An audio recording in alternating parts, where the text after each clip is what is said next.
ಜಗನ್ನಾಥ ಸ್ವಾಮಿಯ ದೊಡ್ಡ ದೊಡ್ಡ ಕಣ್ಣುಗಳ ಹಿಂದಿನ ರಹಸ್ಯವೇನು? ಅವರು ಪ್ರತಿ ವರ್ಷ ಗುಂಡಿಚ ದೇವಾಲಯಕ್ಕೆ ಏಕೆ ಹೋಗುತ್ತಾರೆ? ಬನ್ನಿ ಈ ಅದ್ಭುತ ಕಥೆಯನ್ನು ತಿಳಿಯೋಣ. ಒಡಿಶಾದ ದಟ್ಟ ಅರಣ್ಯದಲ್ಲಿ ಶಬರ ಜನಾಂಗದ ಮುಖ್ಯಸ್ಥ ವಿಶ್ವವಾಸು ಎಂಬ ಮಹಾಭಕ್ತನಿದ್ದನು. ತಲೆಮಾರುಗಳಿಂದ ಅವನು ನೀಲಮಾಧವ ಎಂಬ ನೀಲವರ್ಣದ ದಿವ್ಯ ವಿಶ್ವ ಸ್ವರೂಪವನ್ನು ಪೂಜಿಸುತ್ತಿದ್ದನು.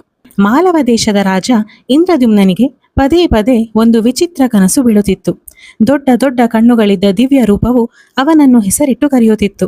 ಆ ದಿವ್ಯ ರೂಪ ಯಾರು ಎಂಬುದನ್ನು ತಿಳಿಯಲು ರಾಜನು ತನ್ನ ಪುರೋಹಿತರಾದ ವಿದ್ಯಾಪತಿಯನ್ನು ಹುಡುಕಾಟಕ್ಕೆ ಕಳುಹಿಸಿದನು. ವಿದ್ಯಾಪತಿ ಒಡಿಶಾದ ಅರಣ್ಯಗಳನ್ನು ಸುತ್ತಿದರೂ ಯಾರೂ ನೀಲಮಾಧವನ ಬಗ್ಗೆ ಹೇಳಲಿಲ್ಲ. ಹೀಗೆ ಅಲೆದಾಡುತ್ತಾ ಅದೇ ಅರಣ್ಯದಲ್ಲೇ ಇದ್ದ ವಿಶ್ವವಾಸುವಿನ ಮಗಳು ಲಲಿತಾಳನ್ನು ಪ್ರೀತಿಸಿ ವಿವಾಹವಾದನು. ವಿದ್ಯಾಪತಿ ಮನವಿಗೆ ಮಣಿದು ವಿಶ್ವವಾಸು ಕಣ್ಣು ಕಟ್ಟಿಕೊಂಡೇ ವಿದ್ಯಾಪತಿಯನ್ನು ನೀಲಮಾಧವನ ದರ್ಶನಕ್ಕೆ ಕರೆದೊಯ್ದನು. ಆದರೆ ಬುದ್ಧಿವಂತನಾದ ವಿದ್ಯಾಪತಿ ದಾರಿಯುದ್ದಕ್ಕೂ ಸಾಸಿವೆ ಬೀಜಗಳನ್ನು ಚೆಲ್ಲುತ್ತಾ ಹೋದನು. ಕೆಲ ದಿನಗಳ ನಂತರ ಆ ಬೀಜಗಳು ಮೊಳಕೆಯೊಡೆದು ದಾರಿಯನ್ನು ತೋರಿಸಿದವು. ಈ ವಿಷಯ ತಿಳಿದ ರಾಜ ಇಂದ್ರದ್ಯುಮ್ನನು ಸಂತೋಷದಿಂದ ಅಲ್ಲಿಗೆ ಬಂದನು. ಆದರೆ ಗುಹೆಯೊಳಗೆ ನೀಲಮಾಧವ ಇರಲಿಲ್ಲ. ಭಗವಂತನು ಅಂತರ್ಧಾನವಾಗಿದ್ದರು. ದುಃಖಗೊಂಡ ರಾಜ ಇಂದ್ರದ್ಯುಮ್ನನು ಕಠಿಣ ತಪಸ್ಸು ಮಾಡಿದನು. ಆಗ ಆಕಾಶವಾಣಿಯೊಂದು ಕೇಳಿಸಿತು. ಸಮುದ್ರ ತೀರಕ್ಕೆ ಹೋಗು, ಅಲ್ಲಿ ನಿನಗಾಗಿ ನಾನು ದಾರು ಬ್ರಹ್ಮ ರೂಪದಲ್ಲಿ ಬರುತ್ತೇನೆ ಎಂದು. ರಾಜನು ಸಮುದ್ರ ತೀರಕ್ಕೆ ಹೋದನು. ಸಮುದ್ರದ ಅಲೆಗಳ ಮೇಲೆ ಒಂದು ದಿವ್ಯ ದಾರು ಬ್ರಹ್ಮ ಪವಿತ್ರ ಬೇವಿನ ಮರದ ದಿಮ್ಮಿ ತೇಲಿ ಬಂತು. ರಾಜನ ಸೈನಿಕರು ಅನೇಕ ಬಲಿಷ್ಠರು ಅದನ್ನು ಎತ್ತಲು ಪ್ರಯತ್ನಿಸಿದರು. ಆದರೆ ಯಾರಿಂದಲೂ ಅದನ್ನು ಕದಲಿಸಲು ಸಾಧ್ಯವಾಗಲಿಲ್ಲ. ಆಗ ಇಂದ್ರದ್ಯುಮ್ನನು ಮತ್ತು ವಿಶ್ವವಾಸು ಇಬ್ಬರು ಭಕ್ತಿಯಿಂದ ದಾರು ಬ್ರಹ್ಮವನ್ನು ಸ್ಪರ್ಶಿಸಿದ ಕ್ಷಣವೇ ಅದನ್ನು ಸುಲಭವಾಗಿ ಎತ್ತಲು ಸಾಧ್ಯವಾಗಿತ್ತು.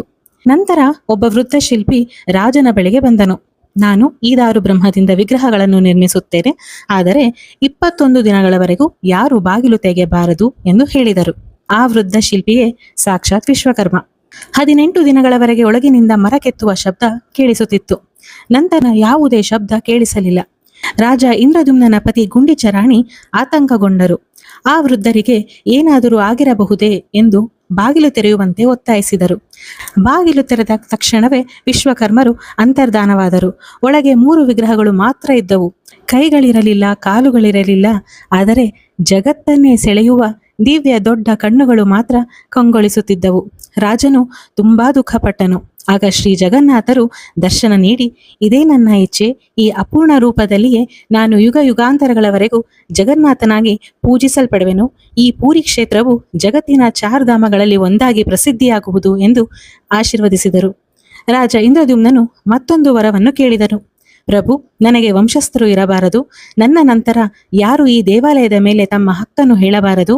ಈ ಪುರಿಯ ನಿಜವಾದ ರಾಜ ನೀವೇ ಆಗಿರಬೇಕು ಎಂದು. ಭಗವಂತನು ಆ ವರವನ್ನು ಅನುಗ್ರಹಿಸಿದನು. ಆದರೆ ಇದನ್ನು ಕೇಳಿದ ಗುಂಡಿಚ ರಾಣಿ, ನಮ್ಮ ವೃದ್ಧಾಪದಲ್ಲಿ ನಮ್ಮನ್ನು ಯಾರು ನೋಡಿಕೊಳ್ಳುತ್ತಾರೆ?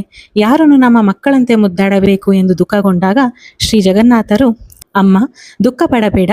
ಇಂದಿನಿಂದ ನಾನು, ನನ್ನ ಅಣ್ಣ ಬಲಭದ್ರ ಮತ್ತು ನನ್ನ ತಂಗಿ ಸುಭದ್ರೆ ನಿಮ್ಮ ಮಕ್ಕಳೇ. ಪ್ರತಿ ವರ್ಷ ನಾವು ನಿನ್ನ ಮನೆಗೆ ಬರುತ್ತೇವೆ. 7 ದಿನಗಳು ನಿನ್ನೊಂದಿಗೆ ಇರುತ್ತೇವೆ. ನೀನು ನಮಗಾಗಿ ಪ್ರೀತಿಯಿಂದ ನೈವೇದ್ಯ, ಸಿಹಿ ತಿಂಡಿಗಳು ಮತ್ತು ಭೋಜನವನ್ನು ಸಿದ್ಧಪಡಿಸು.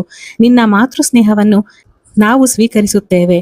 ನಾವೇ ನಿನ್ನ ಕುಟುಂಬ ಎಂದು ಹೇಳಿದರು.